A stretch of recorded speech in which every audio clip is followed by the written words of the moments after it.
एक बड़ी खबर के साथ शुरुआत कर रहे हैं। औरंगजेब की कब्र तोड़ने वाले को 21 लाख रुपए का इनाम दिया जाएगा। 21 लाख रुपए का इनाम। बड़ी खबर, औरंगजेब की कब्र तोड़ने पर 21 लाख रुपए का इनाम का ऐलान हो गया साहब। अच्छा, ये किसने किया है? श्री कृष्ण जन्मभूमि संघर्ष न्यास के अध्यक्ष हैं दिनेश फलहारी जी महाराज। उन्होंने ऐलान कर दिया कि जो औरंगजेब की कब्र पर बुलडोजर चलाएगा, बुलडोजर चलाओ, 21 लाख ले जाओ, 21 लाख रुपए का इनाम दिया जाएगा। आपको बता दें, दिनेश फलहारी जी वही व्यक्ति हैं जिन्होंने संकल्प लिया था कि जब तक मथुरा में औरंगजेब की बनवाई ईदगाह मस्जिद को हटा नहीं देंगे तब तक अन्न ग्रहण नहीं करेंगे। उन्होंने 3 साल पहले यह संकल्प लिया था और अभी भी इस संकल्प पर वो अडिग हैं। अब उन्होंने औरंगजेब की कब्र पर बुलडोजर या औरंगजेब की कब्र तोड़ने वाले को 21 लाख रुपए दिए जाएंगे। औरंगजेब की कब्र पर बुलडोजर चलाओ, 21 लाख ले जाओ। लेकिन शिवसेना को और खासकर सामना में उद्धव गुट को हिंदुओं में हिंदू तालिबान क्यों नजर आ रहा है, इसकी बात करें। लेकिन बयान सुना सकते हैं इनका? एक बार सुनाइए, 21 लाख रुपए का क्या ऑफर है, सुनाइए साहब, एक बार सुनाइए इनका बयान। मुगल शासक औरंगजेब ने हमारे हिंदुओं के बड़े बड़े मंदिरों को तोड़ा, हमारी बहन बेटियों पर अत्याचार किए, हमारे मराठाओं पर उसने निर्दयतापूर्वक इतने अत्याचार किए कि फिल्म में देखने के बाद आंसू आ गए। ऐसे अत्याचारी मुगल शासक की कब्र हिंदुस्तान में क्या कर रही है? ऐसी कब्र पर बुलडोजर चलना चाहिए। और मैं तो कहता हूं कि जो भी हिंदू वीर योद्धा उस मुगल शासक औरंगजेब की कब्र पर बुलडोजर चलाएगा उसको श्री कृष्ण जन्मभूमि संघर्ष न्यास की तरफ से 21 लाख रुपए का इनाम दिया जाएगा। तर या महाराष्ट्रामध्ये औरंगजेबाच्या कबरीचं महिमा मंडन होऊ देणार नाही, त्याचं उदात्तीकरण होऊ देणार नाही। त्याचं उदात्तीकरण करण्याचा कोणी प्रयत्न केला तर तो प्रयत्न त्याच ठिकाणी चिरडून टाक। औरंगजेब कधी हजला पण गेला नाही आणि हा क्रूर शासक होता। आज देवेंद्र फडणवीस तेवढेच क्रूर आहेत। मैं मानता हूँ ये मराठों की एक शौर्य का स्मारक है।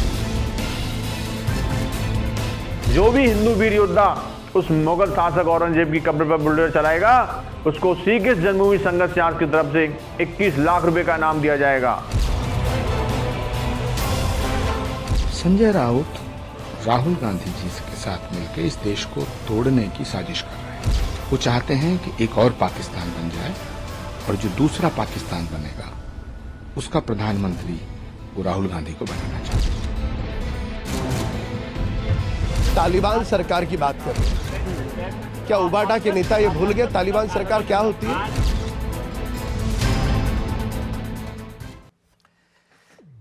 देखिए, आज से 36 साल पहले 1989 में जब शिवसेना के संस्थापक बालासाहब ठाकरे ने जब सामना नाम के अखबार की शुरुआत की थी ना 1989 में, तो इस अखबार को कट्टर हिंदुत्व का मुखपत्र कहा गया। हिंदुत्ववादी, हिंदुत्व की बात करने वाला। 2006 में यहां तक कि जब कांग्रेस ने भगवा आतंकवाद और हिंदू आतंकवाद की थ्योरी रची थी तब बालासाहब ठाकरे भड़क गए कि हिंदू आतंकवाद क्या होता है, हिंदू तालिबान। सामना में लेख लिखा गया था साहब कि यह हिंदुओं को बदनाम करने की बहुत बड़ी साजिश है। लेकिन 19 साल बाद आज उसी सामना को पढ़ने वाले लाखों हिंदू ये देखकर चौंक गए होंगे कि आज सामना में हिंदुओं के लिए हिंदू तालिबान शब्द का इस्तेमाल किया गया। हिंदू तालिबान, हिंदू आतंकी। सामना में बालासाहब ठाकरे, शीर्ष उद्धव गुट, वो भी उस लुटेरे औरंगजेब के लिए जिसका विरोध खुद शिवसेना करती है। उसी औरंगजेब के लिए आज उद्धव गुट के मुखपत्र सामना में हिंदुत्ववादियों के लिए जो औरंगजेब की कब्र को तोड़ना चाहते हैं उनको हिंदू तालिबान बता दिया गया। आपको भरोसा नहीं होगा क्या लिखा है, सुनिए। लिखा गया है कि कुछ नए हिंदुत्ववादियों ने कहा है कि जैसे बाबरी गिराई गई वैसे ही औरंगजेब की कब्र भी ध्वस्त कर देंगे। ऐसे लोग महाराष्ट्र की शौर्य परंपरा के दुश्मन हैं, खुद को हिंदू तालिबान के रूप में प्रस्तुत करना चाहते हैं। हाँ, पढ़िए क्या लिखा है। कुछ नए हिंदुत्ववादियों की ऐसी गर्जना है कि जिस तरह बाबरी मस्जिद गिराई गई उसी तरह औरंगजेब की कब्र को भी ध्वस्त कर देंगे। ये लोग इतिहास और महाराष्ट्र की शौर्य परंपरा के दुश्मन हैं। ये लोग महाराष्ट्र के वातावरण में जो है विष फैलाना चाहते हैं और खुद को हिंदू तालिबानी के रूप में प्रस्तुत करना चाहते हैं। हिंदू तालिबान, हिंदू तालिबान। सामना में यह कहा गया है कि औरंगजेब की कब्र मराठा अस्मिता और पराक्रम का प्रतीक है। आपको नहीं होगा भरोसा साहब, यह सामना में लिखा गया है सब कुछ। मराठा शौर्य का प्रतीक औरंगजेब की कब्र। हालांकि उनका टेक है कि भाई इससे याद आएगा मराठा शौर्य की क्या हाल किया था औरंगजेब का, क्रूरता नशा, वो सारी चीजें। लेकिन हिंदू तालिबान मतलब बाला साहब ठाकरे के वक्त जिस शिवसेना को कट्टर हिंदुत्ववादी संगठन कहा जाता था, आज वही शिवसेना हिंदूवादी संगठनों को ही आतंकी, हिंदू तालिबान। आरोप यह है साहब कि याद करिए हिंदुओं को आतंकवादी कब कहा गया सबसे पहले? 2006 में कांग्रेस के नेताओं ने हिंदुओं को बदनाम करने के लिए भगवा आतंकवाद, याद है आपको? हिंदू आतंकवाद की टर्म एक थ्योरी गढ़ी थी। उसी तरह उद्धव गुट हिंदू तालिबान की थ्योरी को मजबूत कर रहा है। कांग्रेस, शिवसेना, उद्धव गुट। हालांकि राजनीति में देखिए हिंदुओं को तालिबान कहने की परंपरा नहीं है। मैं बता रहा हूं, इससे पहले ना शशि थरूर ने कहा था, 2018 में कांग्रेस के नेता शशि थरूर ने कहा था कि अगर मोदी 2019 का चुनाव जीत जाते हैं तो भारत हिंदू पाकिस्तान बन जाएगा और भारत में हिंदू तालिबान होंगे। हिंदू तालिबान, कांग्रेस हिंदू आतंकवाद, उद्धव गुट हिंदू तालिबान। आज हिंदू आतंकी वाली स्क्रिप्ट सामना में लिखी जा रही है, लेकिन सिर्फ हिंदुओं को तालिबान नहीं कहा जा रहा, बल्कि पाकिस्तान को लेकर जो संजय राउत ने कहा है ना, उस मैं दावे के साथ कह सकता हूं उस पर बिना सुने आप भरोसा नहीं करेंगे। पाकिस्तान को लेकर क्या कह दिया संजय राउत ने कि मोदी जो पाकिस्तान पर हमला बोल रहे हैं, उस पर संजय राउत ने कहा है कि वो हमेशा कमजोर पर हमला करते हैं। पाकिस्तान पर हमला पसंद नहीं आ रहा है संजय राउत को, शिवसेना, उद्धव गुट को। मतलब हिंदू बेचारा, हिंदू तालिबान और बेचारा पाकिस्तान। उद्धव गुट के लिए एक तरफ हिंदू तालिबान, दूसरी तरफ बेचारा पाकिस्तान वाले इन दोनों बयानों ने उद्धव सेना की मूल विचारधारा पर ही लोगों को सोचने पर मजबूर कर दिया है।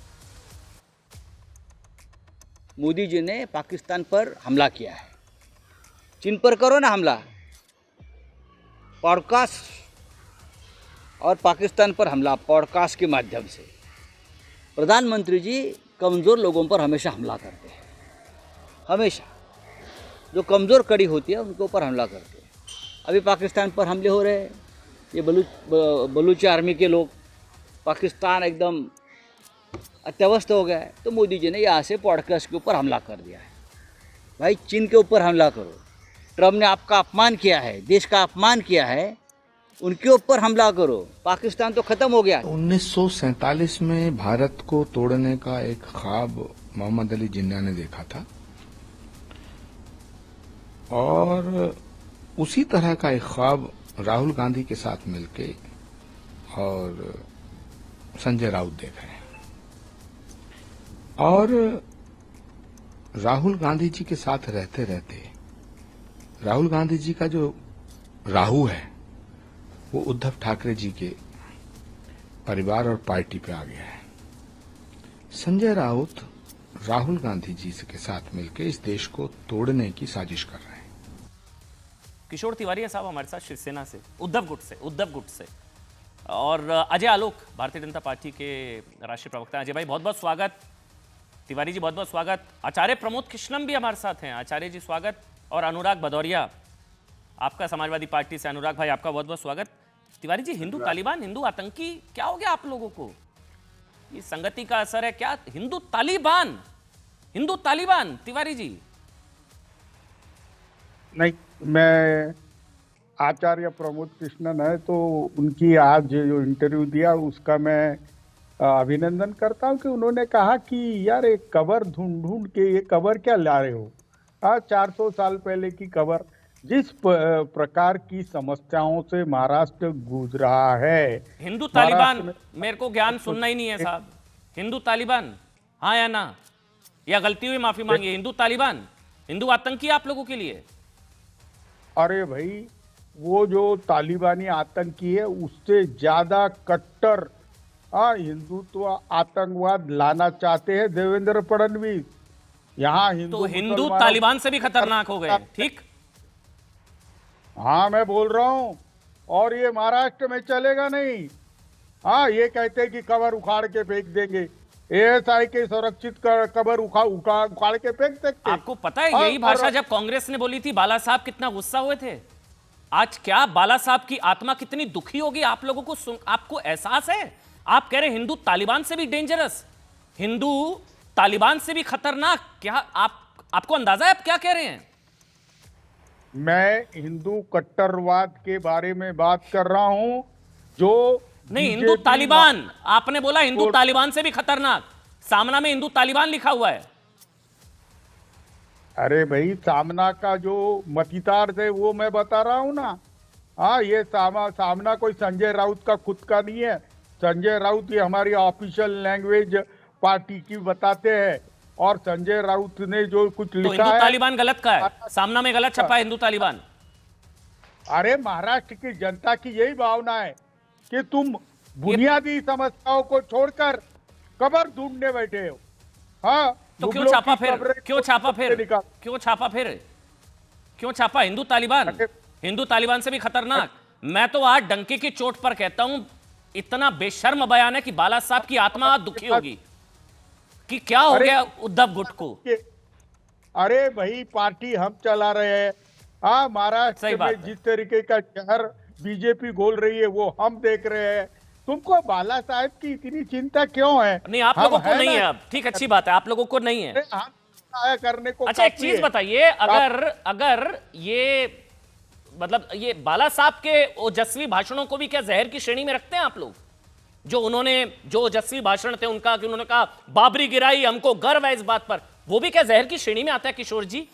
जो बाबरी गिराई, वो कहते हैं मैं गिराता, मैंने गिराई, हिंदुस्तान सिर्फ हिंदुओं का है, तो वो भी आप जहर की श्रेणी में रखते हैं किशोर भाई?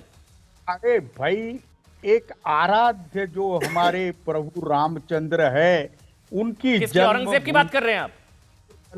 अरे आपके आराध्य औरंगजेब राम के बाबरी मस्जिद को केवल चिवचोरी के गिराया है, और वो एक राष्ट्रीय कार्यक्रम क्यों गिराई थी? क्योंकि वो प्रभु रामचंद्र की जन्मभूमि है, और प्रभु रामचंद्र के जन्मभूमि वहां रखते ना, वो भी याद रहती ना। मीर बाकी के कुकर्म, मतलब मीर बाकी और बाबर के कुकर्म की निशानी रहती, मत गिराते। जैसे आप लोग कह रहे हैं औरंगजेब की कब्र को रखिए, इससे मराठाओं के शौर्य की याद आएगी, उसी तरह बाबरी भी वहां रखते, मीर बाकी के पाप की याद रहती कि देखो मंदिर तोड़कर क्या हाल किया। अमन, एक बात बताइए कि ताजमहल तोड़ने को जा रहे हो, लाल किला तोड़ने को जा रहे हो, क्या वो बीबी का मकबरा तोड़ने जा रहे हो? बकवास करते ये लोग। मैं बताता हूँ, यहाँ अजय आलोक जी है, मैं उनसे पूछना चाहता हूँ कि ये बीजेपी का राष्ट्रीय कार्यक्रम है या केंद्र सरकार की राष्ट्रीय भूमिका है कि वो कब्रें ढूंढ कर उखाड़ के फेंकेंगे? तो कबूल करो। बड़ा दर्द हो रहा है आज आपको। एक तो औरंगजेब प्रेमियों को दर्द हो रहा है, औरंगजेब की आत्मा दुखी होगी, और एक आप लोग दुखी हैं कि औरंगजेब की कब्र को मत हटाओ। आए मातम, सीने पर सांप लौट रहे हैं, कलेजा मुंह को आ रहा है। 400 साल पुरानी कब्र के पीछे पड़े हो। यहाँ पर किसान दररोज मंदिर में तो 497 साल पहले तोड़ा था, क्यों पीछे पड़े थे फिर बाबरी के?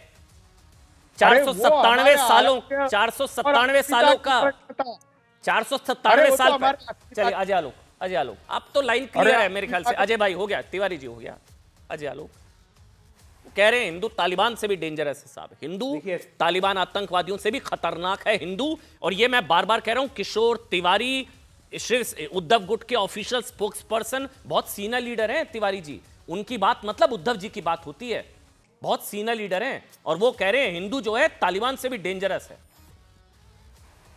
हाँ, और जहर खोलो, और जहर। सलाह है, आपको दर्द हो रहा है औरंगजेब के? मेरी एक सलाह है इनको, इन्होंने तो अब बाला साहब ठाकरे को हिंदू हृदय सम्राट तक कहना बंद कर दिया है, लिखना भी बंद कर दिया है, नहीं कहते हैं।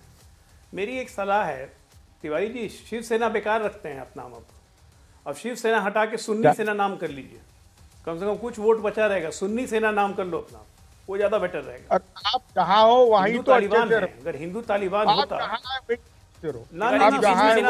कर लीजिए। तिवारी जी बीच में नहीं बोलेंगे, वो आपके बीच में बिल्कुल एक शब्द नहीं बोले हैं।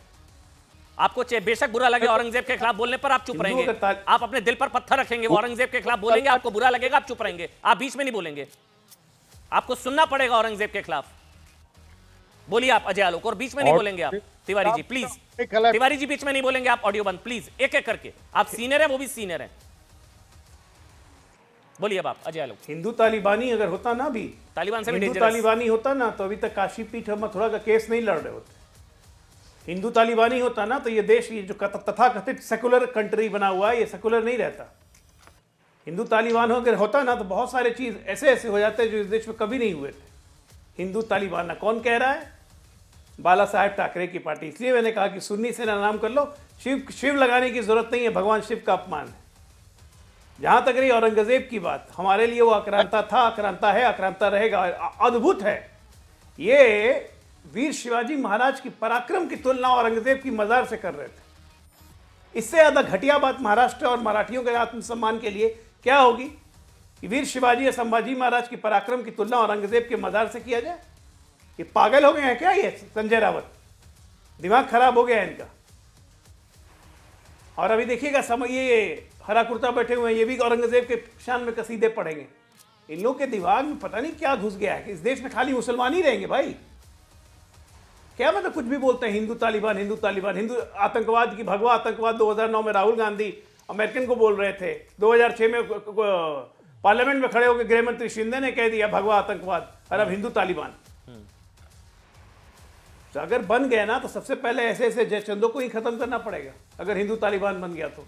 इसलिए मत सोचिए कि हिंदू कभी तालिबान बनेगा। अनुराग भदौरिया एक कमेंट आपका। इस देश की पूरी केमिस्ट्री और ज्योग्राफी दोनों बदल जाएगी अगर हिंदू तालिबान में बदलने लगा तो। देखिए, मूल डिबेट जो है ना, मूल बहस का विषय अनुराग भाई वो ये है कि इस ग्लोरीफाइड डकैत, आतंकी, बलात्कारी, क्रूर, इसकी औरंगजेब की जो कब्र है वो भारत में होनी चाहिए नहीं, या इसको उखाड़ कर फेंक देना चाहिए? आपका क्या टेक है? समाजवादी पार्टी की ऑफिशियल लाइन क्या है? फेंक देना चाहिए या इसको रखना चाहिए? Official line. देखिए, मेरी बात सुनिए। देखिए, औरंगजेब क्रूर था, औरंगजेब की कोई यहाँ महिमा मंडन नहीं करता है, इसमें कोई दो राय नहीं है। लेकिन अब देश में संविधान है, तो फिर हम में और उनमें क्या फर्क रह जाएगा? अब तलवार से तो यहाँ पे फैसले नहीं होते ना कि हम इनाम 21 लाख का रख देंगे। आप ग्लोरीफाई किसको करा रहे हो? 21 लाख का इनाम है, और जो ये क्या है? संविधान में कानून सम्मत काम होगा ना, कानून के तरीके से होगा। सरकार भारतीय जनता पार्टी के केंद्र में भी, राज्य में भी है। कानून सम्मत उखाड़ना चाहते, उखाड़े। किसने उनको रोका है? उखाड़नी चाहिए। मैं कहता हूँ सत्ता किसकी है, किसकी सत्ता है? उखाड़नी चाहिए। हाँ, ये अलग है। समाजवादी पार्टी औरंगजेब की कब्र उखाड़ने की मांग कर रही है, ये अच्छी चीज है। ये तो नहीं, मैं पूछ रहा हूँ, औरंगजेब की कब्र उखाड़ने की मांग समाजवादी पार्टी कर रही है। ये तो ब्रेकिंग चलाइए सर, जनता पार्टी, ये पीसीआर प्लीज ब्रेकिंग चलाइए। समाजवादी पार्टी औरंगजेब की कब्र उखाड़ने की मांग कर रही है। ये बहुत अच्छी अभी आलोक जी बोल रहे थे, आप चुपचाप सुन रहे थे, हम बोलने लगे तो चिल्ला रहे। मैं आपकी तारीफ कर रहा हूँ आपके अंदर अनुराग भाई, आपकी तारीफ कर रहा हूँ मैं अनुराग भाई। बोलने तो दो भाई, अरे तारीफ कर रहा हूँ। औरंगजेब की कब्र को उखाड़ने की मांग समाजवादी पार्टी कर रही है। कृपा करो कि बोलने दो भाई। आप विपक्ष को नहीं बोलने देते, आप एजेंडा चलाने आते हो तो ठीक नहीं है ना। चलाऊंगा, औरंगजेब के खिलाफ तो चलाना पड़ेगा ना। आप चलाइए, कौन आपको रोक रहे? हमें हमारे खिलाफ तो मत चलाइए। नहीं, बिल्कुल नहीं। अरे औरंगजेब की कब्र उखाड़ने की मांग कर रही है समाजवादी पार्टी। नहीं तो बात करने दो, आप बोलिए बोलिए। रोक रहे। सवाल यह है कि भारतीय जनता पार्टी का सिर्फ जनता से असली, उन्होंने क्या किया? कुछ दिनों से औरंगजेब को अपने कंधे पे लेके घूम रहे हैं। घूमते घूमते उनकी आत्मा को ले जाके फिल्म सिटी में गए, हर स्टूडियो के अंदर उन्होंने घुसा दिया।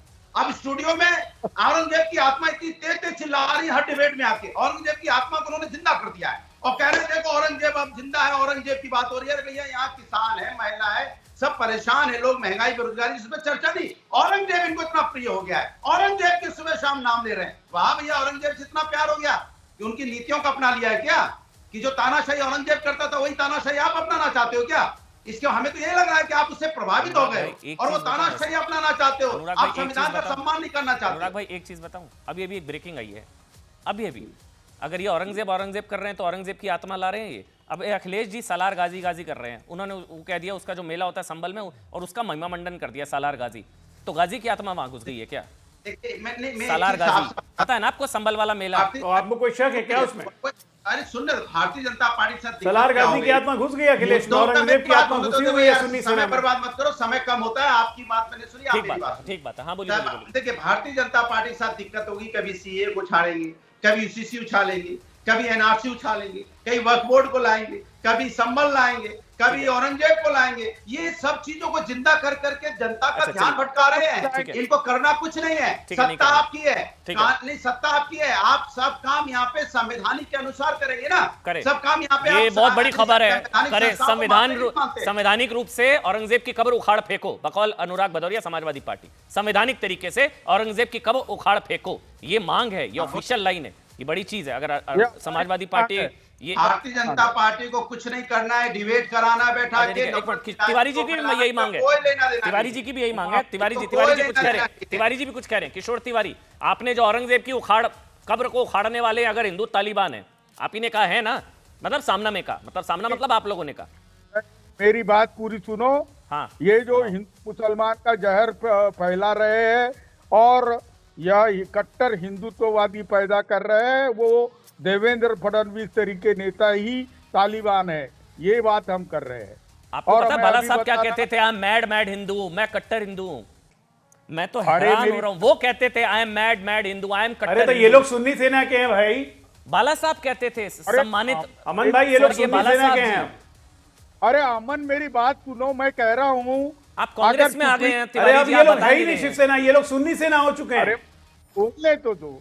मोदी जी चाहे और देवेंद्र फडणवीस चाहे तो एक दिन में कबर उठा के फेंक सकते हैं, लेकिन ये पॉलिटिक्स करना चाहते हैं, यहाँ दंगे करना चाहते हैं, ताकि इनकी जो भ्रष्टाचार और सरकार है वो उससे समस्याओं से और विफलताओं से लोगों का ध्यान हट जाए।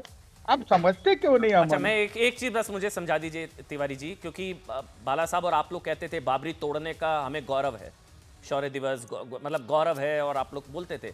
तो औरंगजेब की कब्र तोड़ने वाले हिंदू तालिबानी बकौल आप, तो बाबरी तोड़ने वाले कौन? ये देखो, अगर कबर ही उखाड़ने का धंधा उठा लिया बीजेपी ने, तो महाराष्ट्र के समस्याओं के खिलाफ हमें विपक्ष बोल के काम करेंगे, लेकिन हम हमारी विचारधाराओं से कोई रोक नहीं सकता। और सामना में हमारे नेता संजय राउत ने स्पष्ट किया है और उस पर हम कायम हैं। विचारधारा है क्या? तुमको- औरंगजेब के साथ है, औरंगजेब के खिलाफ है? आपकी तो विचारधारा कंफ्यूज हो, मतलब समझ ही नहीं आ रही, आप किधर से बोल रहे हैं, कहां से बोल रहे हैं? एक तरफ औरंगजेब प्रेमी, एक तरफ औरंगजेब विरोधी है। देखो, पर ये जहर उकलना बंद करो। जिस प्रकार का सदन के अंदर देवेंद्र फडणवीस बात करते हैं, उससे लगता है कि वो हिंदू मुसलमानों के दंगे कराने पे आमदा है, करके तो हमने लिखा है इतना गंभीर। मैं अजय आलोक, आप बोलिए, मेरे को समझ ही नहीं आ रहा मैं किससे बात कर रहा हूं। बाला साहब के भाषणों को भी आप उसी जहर की श्रेणी में रखते हैं क्या तिवारी जी? एक बार तो बता दीजिए, उनसे ज्यादा कट्टर हिंदू जिस पर वो प्राउड फील करते तो कोई हुआ ही नहीं। I am Hindu, I am mad Hindu, वो कहते थे कट्टर हिंदू हूं मैं, तो वो भी जहर फैलाने वाले थे तिवारी जी। देखिए, मैं बता रहा हूँ, बाला साहब वो कहते थे कि बाला साहब कहते थे हिंदुओं को कट्टर हो जाना चाहिए, हिंदुओं को कट्टर हो जाना चाहिए बाला साहब। अब बाला साहब पर गुस्सा नहीं करेंगे अब आप डिबेट में? बाला साहब पर गुस्सा नहीं करेंगे अब आप डिबेट में? मैं बता रहा हूँ, बाला साहब अपनी भूमिका में बहुत अच्छे कर रहे हैं अमन। अमन क्या बढ़िया एक्टिंग कर रहे हैं आप। अरे कमाल है, आपको ऑस्कर अवार्ड मिल जाना चाहिए। अरे वो बाला साहब पे गुस्सा कर रहे हैं। बाला साहब कहते थे हिंदुओं को कट्टर हो जाना चाहिए। प्रभु, आपको ऑस्कर अवार्ड, मैं तो भाई बोलूंगा इनको ऑस्कर अवार्ड जल्दी से नामित किया जाए। आपको औरंगजेब अवार्ड देता हूं मैं, चलिए जाइए, खुश हो जाइए। आपको औरंगजेब अवार्ड देता हूं मैं। चलिए अनुराग, कुछ और बोल रहे हैं,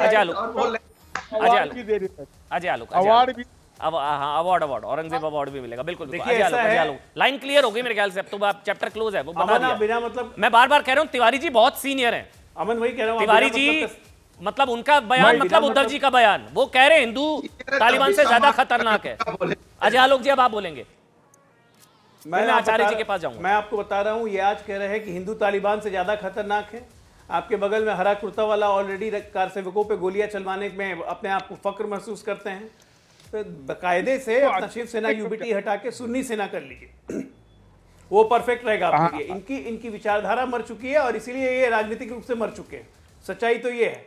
ये जो सामना लिख रहे हैं ना, इसको भी पढ़ने वालों की संख्या घटती ही चली जा रही है। बहुत जल्दी अब दिन आएगा, इसको जितने मराठी लोग चाव से पढ़ते थे, नफरत के कारण कोई भी मराठा अब ये पढ़ेगा नहीं, क्योंकि वो देखेगा कि बाला साहब की विचारधारा त्याग चुकी है ये पार्टी। शर्म नहीं आती है, बाला साहब की आत्मा खून के आंसू रो रही होगी। ये मेरा ही बेटा है, ये मेरा ही बेटा है, ये किशोर तिवारी मेरे बेटे को ऐसे महात्मा promote गांधी कर रहा जी है। क्या सोच रहे आप होंगे? लोग को देश छोड़ देनी आजाद चाहिए। कराया, उनके हत्यारे को हिंदू आप तालिबानी, यहाँ पे राष्ट्रपति बता हिंदू दी तालिबानी, भारतीय अगर जनता हिंदू पार्टी तालिबानी के होता ना क्या तो उनके जितना आत्मा बैठ पे के आप लोग गुजरती भाईजान होगी? भाईजान करते उनके हैं आत्मा ना, पे गुजरती एक शब्द होगी। नहीं निकाल देश देते मुंह आजाद से। कराया, उनके आत्मा ये जो पे हरा क्या कुर्ता गुजरती बैठ के यहाँ होगी? पे दिन भर मुसलमान मुसलमान करते हैं, मैं अगर हम लोग तो- तालिबानी होते हैं ना तो हिम्मत थी बोलने की, जिन्होंने खदेड़ देते हैं यहाँ से आप लोग देश- को। पूरे हिंदुस्तान को आजाद कराया, जिन्होंने हिंदू मुस्लिम सिख ईसाई जो शहीद हो गए, उनकी आत्मा क्या हिंदुस्तान सोचती को आजाद होगी? आप लोगों ने भारतीय जनता करवाया। पार्टी आएगी। देखिए, नहीं, अगर नहीं, हिंदुस्तान आएगी, को आजाद आप आएगी, लोगों ने आएगी, करवाया। एक मिनट या अनुराग, हिंदू अनुराग मुस्लिम जी सिख मेरे साथ ईसाई आचार्य सबका प्रमोद पुण्य कृष्णम, शामिल एक मिनट, है। आचार्य प्रमोद कृष्णम मेरे साथ आप जुड़ गए। एक मिनट आचार्य जी, स्वागत है आपका।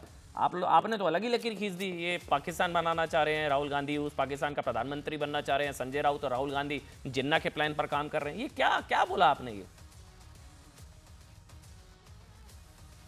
देखिए अमन जी, राहुल गांधी जी की जो हरकतें हैं, जो उनके क्रियाकलाप हैं, उनसे स्वतः सिद्ध होता है। हमारे यहाँ शास्त्रों में एक सूत्र है, प्रत्यक्षम किम प्रमाणम, प्रत्यक्ष को प्रमाण की आवश्यकता नहीं होती है। भारतीय जनता पार्टी का विरोध करते करते, नरेंद्र मोदी जी का विरोध करते करते वो भारत का विरोध करने पे आमादा हैं। वो देश के भीतर भी भारत का विरोध करते हैं, देश के बाहर भी भारत का विरोध करते हैं। जो नरेंद्र मोदी को गाली देता है, जो भारत को गाली देता है, जो भारत का विरोध करता है, उससे वो मित्रता करते हैं। इससे ज़्यादा और क्या प्रमाण चाहिए? कितनी बार ये इशू उठ चुका है। मुझे ऐसा लगता है कि राहुल गांधी जी को ऐसा लगने लगा है कि भारत की जनता अब उन पर ट्रस्ट नहीं करती है, और ख़ास तौर से जो लोग सनातन को मानते हैं, जो सनातनी हैं, वो राहुल गांधी को सपोर्ट नहीं करते हैं, इसीलिए वो लगातार हार रहे हैं। तो हिंदुओं की भावनाओं को जो आहत करता है, हिंदुओं को जो क्रिटिसाइज करता है, जो कुंभ को क्रिटिसाइज करता है, जो संतों को क्रिटिसाइज करता है, जो सनातन को मिटाने की बात करता है, राहुल गांधी उनसे अपनी मित्रता बना लेते हैं। जिन्ना वाला बताइए ना आचार्य जी, उन्हें ऐसा जिन्ना लगता के प्लान है पर कि काम कर रहे हैं राहुल और राउत। जब तक सनातन एक है तब तक उन्हें वो बीजेपी को नहीं हरा सकते। नरेंद्र मोदी की जो शक्ति है वो सनातन और भारतीयता और राष्ट्रभक्ति है। तो इसको स्प्लिट कैसे किया जाए? अब संजय राउत का जो बयान है, संजय राउत जो बाला साहब ठाकरे को अपना आइडियल मानते हैं और हिंदुओं को तालिबान बताते हैं, ये कैसा संयोग है? तो मुझे लगता है कि राहुल गांधी जी ये जान चुके हैं कि भारत में उनकी दाल नहीं गलने वाली है।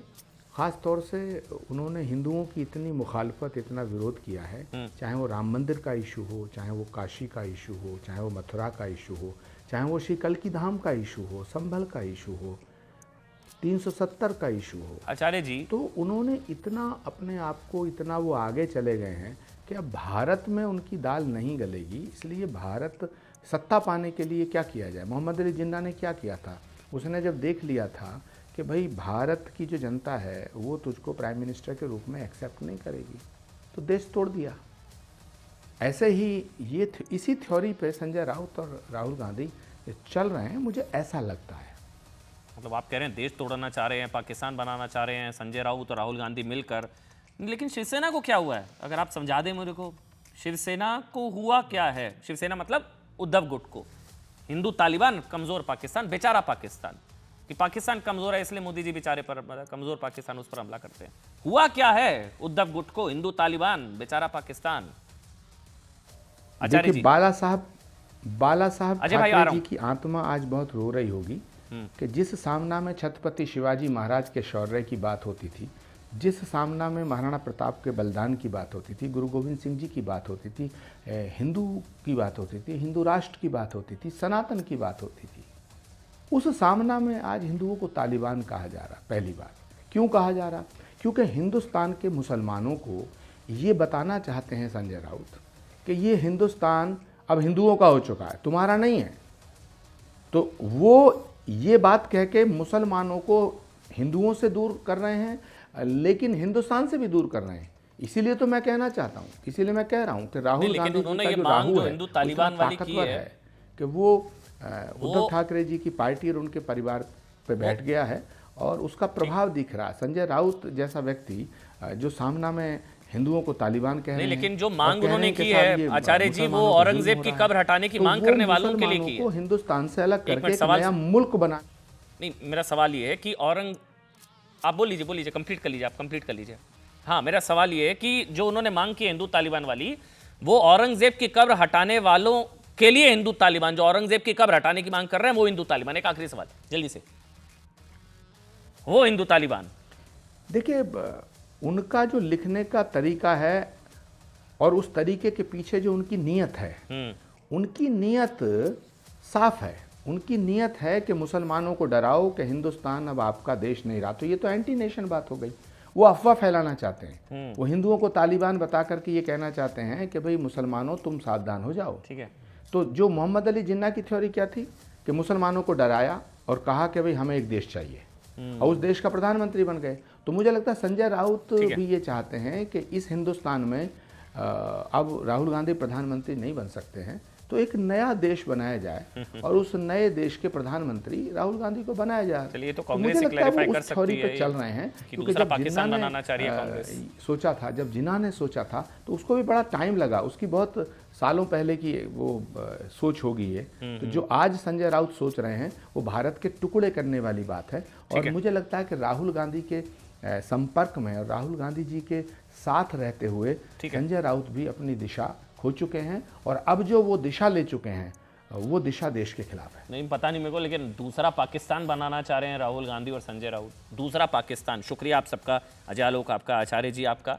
लेकिन मतलब अगर हिंदू तालिबान होता ना, मतलब ये मेरा टेक है कि अगर हिंदू तालिबान होता तो कांग्रेस के बाद उद्धव गुट हिंदुओं को आतंकी कह पाते क्या?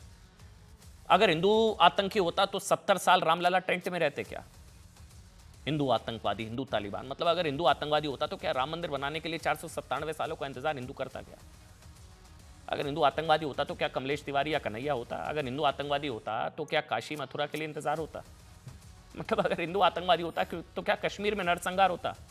अगर हिंदू आतंकवादी होता तो आए दिन फोड़ता के नाम पर हिंदू देवी देवताओं का अपमान हो पाता क्या? छोड़िए ना साहब। अगर हिंदू तालिबान होता तो बड़ी खबर और सुनिए, क्या आज कांग्रेस के किसी नेता में इतनी हिम्मत होती कि वो भगवान परशुराम की तुलना औरंगजेब जैसे राक्षस से कर पाते क्या अगर हिंदू तालिबान होता? आप हैरान हो जाएंगे जानकर। जानते हैं, मध्य प्रदेश कांग्रेस के एक नेता हैं रेखा जैन जी, इन्होंने फेसबुक पोस्ट किया जिसमें उन्होंने औरंगजेब जैसे घिनौने हत्यारे की तुलना, राक्षस की तुलना भगवान परशुराम से करते हुए उन्हें नीच स्वभाव का बता दिया। हिंदू तालिबान, अगर हिंदू तालिबान होता तो ये भगवान परशुराम की तुलना औरंगजेब से कोई कर पाता?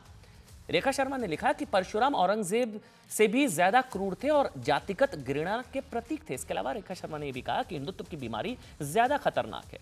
हिंदू तालिबानी होता तो हिंदुत्व को बीमारी ये लोग कह पाते। इसके बाद कांग्रेस ने मतलब रेखा शर्मा से कहा कि वो 48 घंटे के अंदर अपने बयान पर माफी मांगे, जिसके बाद ऊपरी दिल से ही सही रेखा शर्मा जी ने माफी मांग ली। और आज पूरे महाराष्ट्र में औरंगजेब की कब्र को हटाने के लिए बजरंग दल, विश्व हिंदू परिषद ने विरोध प्रदर्शन किया, लेकिन पूरा बवाल औरंगजेब की कब्र के इर्द गिर्द घूमता रहा। सुनिए। ऐसे अत्याचारी मुगल शासक की कब्र हिंदुस्तान में क्या कर रही है? ऐसी कब्र पर बुलडोजर चलना चाहिए। और मैं तो कहता हूं कि जो भी हिंदू वीर योद्धा उस मुगल शासक औरंगजेब की कब्र पर बुलडोजर चलाएगा उसको श्रीकृष्ण जन्मभूमि संघर्ष चार्ज की तरफ से 21 लाख रुपए का इनाम दिया जाएगा। औरंगजेब कधी हजला पण गेला नाही आणि हा क्रूर शासक होता। आज देवेंद्र फडणवीसही तेवढेच क्रूर आहेत, सदाकदा धर्माचा आधार घेतात आहे, मात्र संतोष देशमुख सारख्या हत्या ज्या होतात आहे जिथे खासदारांच्या लेकीबाळी सुरक्षित नाही। और एक बड़ी खबर आपको बता दें, सोशल मीडिया इन्फ्लुएंसर ओरी को लेकर बड़ी खबर यह है, उन पर बताया जा रहा है कि एफआई केस हो गया उन पर। दरअसल माता वैष्णो देवी तीर्थ स्थल की यात्रा के दौरान बेस कैंप में उन्होंने वहां पर शराब पी। Katra base camp, Vaishno Devi Katra base camp में उन्होंने शराब पी। जम्मू कश्मीर पुलिस ने ओरी समेत 9 लोगों के खिलाफ केस दर्ज कर लिया है। कानून के मुताबिक वैष्णो देवी तीर्थ क्षेत्र में शराब और मांसाहारी भोजन का जो सेवन है वो वर्जित है। दरअसल ओरी ने अपनी एक इंस्टाग्राम पोस्ट में कटरा के एक होटल में शराब पीने की फोटो सोशल मीडिया पर खुद साझा की। इनकी हिम्मत भी देखिए, मतलब ये किसी और कहीं और इस तरह से शराब पीकर ये सब करके देखे। ये वैष्णो देवी कटरा में शराब भी पी रहे और फिर उसका वीडियो भी पोस्ट कर रहे हैं, फिर कहते हैं हिंदू तालिबान। इसके बाद उनके खिलाफ एफआईआर दर्ज की गई। सुनाइए एक बार।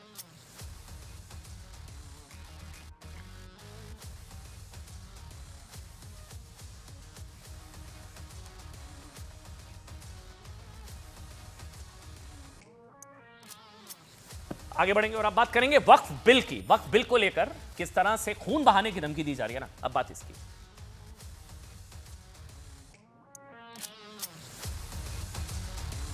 और बड़ी खबर यह आ रही है, जगदंबिका पाल को खुली धमकी दी गई है, मोहम्मद अदीब की तरफ से खुली धमकी दी गई है कि वक्फ बिल पास करें और फिर हश्र देखें।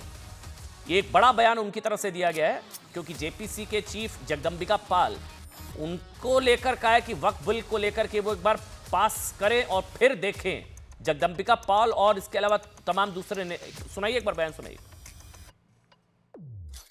तो जगदम्बिका पाल साहब को आप ये खबर दे दीजिए कि वो पास करके दिखाएं और फिर देखें कि क्या हश्र होता है उनका, और उन पार्टियों का जिन्होंने इस बिल को पास कराया है उसको हम दिखाएंगे। अब कदम जितना भी डेमोक्रेसी में जो हमें इजाज़त है कॉन्स्टिट्यूशन के तहत, वो सब करेंगे और पहचानवाएंगे कि ये इसमें से बेईमान कौन लोग हैं और इसमें मतलब परस्त कौन लोग हैं।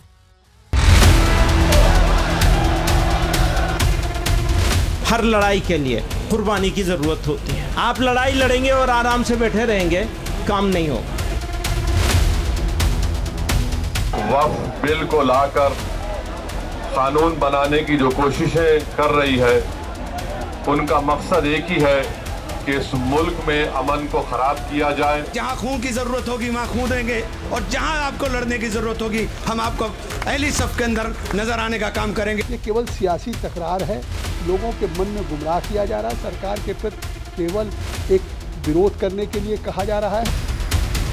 जगदम्बिका पाल साहब को आप ये खबर दे दीजिए कि वो पास करके दिखाएं और फिर देखें कि क्या हश्र होता है उनका। बोर्ड को सियासी लोगों ने, पॉलिटिकल पार्टियों ने हाईजैक कर लिया है। वक्फ अमेंडमेंट एक्ट गरीब मुसलमानों, किसानों, दलितों के हक की बात है। ये बिल सिर्फ मुस्लिम्स को डिसएनफ्रैंचाइज करने के लिए है। हर कैपिटल सिटी के अंदर धरना देंगे, डिस्ट्रिक्ट लेवल पे धरने देंगे, और अगर जरूरत पड़ी तो हम एक पूरा देशव्यापी अभियान चलाएंगे। मुझे कहते हुए भी शर्म आती है। देखिए, सीधा सा सवाल, क्या देश में वक्फ के नाम पर शाहीनबाग पार्ट 2 की तैयारी चल रही है क्या? और जैसे 2020 के वक्त सीए के विरोध में देश को बंधक बनाने की कोशिश हुई थी, क्या वही तैयारी वक्फ के नाम पर चल रही है? सवाल इसलिए क्योंकि नरेंद्र मोदी सरकार वक्फ जो संशोधन बिल लाने की तैयारी कर रही है, वो बताया जा रहा है इस हफ्ते आ सकता है। उसके विरोध में आज दिल्ली के जंतर मंतर पर All India Muslim Personal Law Board का धरना हुआ। Congress, Samajwadi Party, All India MIM, Aam Aadmi Party, TMC, RJD, CPI, BJD, Indian Union Muslim League का समर्थन इनको मिल गया। अब सुनिए, धरने को लेकर देश को क्या क्या धमकियां दी गई। मुस्लिम बोर्ड कह रहा है साहब कि हर राज्य की राजधानी पर धरना होगा, पूरे देश में धरने के लिए अभियान चलाया जाएगा। ठीक है, आप प्रदर्शन कर सकते हैं, आपका अधिकार है। मुस्लिम बोर्ड ये कहकर भी मुसलमानों को भड़का रहा है कि वक्फ संशोधन बिल मुसलमानों पर डायरेक्ट अटैक है। उधर ओवैसी साहब कह रहे हैं कि वक्फ संशोधन से देश का माहौल खराब हो सकता है, देश का माहौल खराब हो सकता है। जमीयत उलेमा इनके अध्यक्ष महमूद मदनी कह रहे हैं साहब कि हर लड़ाई के लिए कुर्बानी की जरूरत होती है, कुर्बानी की जरूरत होती है। और कोई खून खराबे की भी बात किसी ने की। वो आगे कह रहे हैं हमें कुर्बानी देने के लिए तैयार रहना चाहिए। कांग्रेस के सांसद इमरान मसूद तो सीधे सीधे कह रहे हैं कि जहां खून देना होगा वहां खून दे देंगे। कोई खून देने की बात कर रहा है, कोई कुर्बानी की बात कर रहा है, कोई मुसलमानों पर डायरेक्ट अटैक की बात कर रहा है। कल वे जब बात कह रहे हैं कि ये बिल सांप की तरह है जिसमें मुसलमानों के लिए जहर भरा हुआ है, ये उन लोगों की भाषा है जो दावा करते हैं कि वो लोकतंत्र और संविधान में भरोसा करते हैं, फिर भी संसद के एक बिल को सड़क से कंट्रोल करने की कोशिश कर रहा है। कोई कह रहा है कुर्बानी, कोई कह रहा है खून बहेगा, कोई कह रहा है मुसलमानों पर डायरेक्ट अटैक हो रहा है। हम यहाँ ये नहीं कह रहे हैं कि किसी को सड़क पर प्रदर्शन का अधिकार नहीं, आप करिए साहब, लेकिन ये भड़काने का अधिकार नहीं है। हम ये कह रहे हैं कि संसद में आने वाले एक बिल के लिए खून, कुर्बानी और देश के हर राज्य को शाहीनबाग बनाने की चेतावनी, ये लोकतांत्रिक है। सुनाते हैं आपको किसने क्या कहा, सुनिए।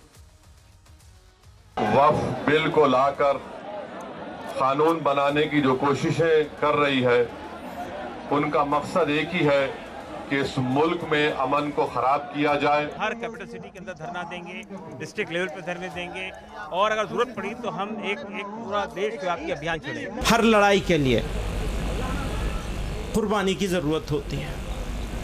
आप लड़ाई लड़ेंगे और आराम से बैठे रहेंगे, काम नहीं होगा। कि जहाँ खून की जरूरत होगी वहाँ खून देंगे, और जहाँ आपको लड़ने की जरूरत होगी हम आपको अहली सफ के अंदर नजर आने का काम करेंगे। आज की एक और बड़ी खबर आपको बता दें, मोहम्मद शमी के बाद अब उनकी बेटी कट्टरपंथियों के निशाने पर आ गई है। ऑल इंडिया मुस्लिम जमात के अध्यक्ष मौलाना शहाबुद्दीन रिजवी जो हैं, उनके निशाने पर मोहम्मद शमी की बेटी आ गई हैं। दरअसल उन्होंने जो है उनकी बेटी के होली खेलने को शरिया के खिलाफ बता दिया है और उनकी तरफ से कहा गया कि जिस तरह से वो होली खेली हैं ये शरिया के खिलाफ है। अगर वो समझदार हैं और उसके बावजूद उन्होंने जो होली खेली है ये शरिया के खिलाफ है और उसको लेकर उन्होंने बयान भी जारी किया। सुनिए एक बार। का काम है। मैं इस सिलसिले में मोहम्मद शमी साहब को पहले भी आगाह कर चुका हूं और शरीयत की बात बता चुका हूं। फिर भी मैं दोबारा उनको बताना चाहता हूं कि वो अपने परिवार पर ध्यान दें कि उनके बच्चे क्या कर रहे हैं, क्या नहीं कर रहे हैं, कहाँ शरीयत के उसूलों का उल्लंघन कर रहे हैं, शरीयत के ज़ाब्तों की पासदारी हो रही है, नहीं हो रही है। ये मुसलमान वालिदैन की जिम्मेदारी है कि अपने बच्चों की परवरिश अच्छे अंदाज में करें, अच्छे अंदाज में तालीम और तरबियत करें। चरमपंथियों की कि उनकी बेटी को धमका रहे हैं। यदि बेटी ने होली खेल ली तो अफसाना क्यों बना रहे हैं? यदि बेटी को क्या अभिव्यक्ति की स्वतंत्रता नहीं है? क्या बेटी को यह अधिकार नहीं है कि वो अपने जीवन को जिए? और मोहम्मद मौलाना शहाबुद्दीन रिजवी अब छोटी बेटियों को धमकाएंगे, ये तो आपत्तिजनक है ही। पर उससे ज़्यादा आपत्तिजनक यह है कि वो कहाँ गई प्रियंका गांधी, सोनिया गांधी? वो कहाँ गया नारा कि लड़की हूँ, लड़ सकती हूँ? क्या ये लड़की नहीं है? इस बच्ची को कौन संरक्षण देगा? उधर संबल को लेकर योगी आदित्यनाथ के एक फैसले पर भी बड़ा बवाल हो गया। योगी सरकार ने लुटेरे सालार मसूद गाजी के नाम पर जो मेला लगता है, नेजा मेला, उस पर बैन लगा दिया है। दरअसल संबल में योगी सरकार ने एक बहुत बड़ा फैसला लिया। शासन प्रशासन ने संबल में हर साल लगने वाले नेजा मेले पर रोक लगा दी है। मेले की इजाजत लेने के लिए आयोजक जो है एएसपी ऑफिस पहुंचे थे, जहां एएसपी श्री चंद्र ने उन्हें साफ शब्दों में समझा दिया कि मसूद गाजी, सालार गाजी एक लुटेरा था जिसने सोमनाथ मंदिर को लूटा था, इसलिए लुटेरे की याद में कोई मेला नहीं लगेगा। सुनाइए वो वीडियो। इतिहास गवाह है कि वह महमूद गजनवी का सेनापति था, उसने सोमनाथ को लूटा था, कत्लेआम किया था पूरे देश में। इतिहास जानता है किसी भी लुटेरे के याद में यहाँ कोई भी मेले का आयोजन नहीं होगा।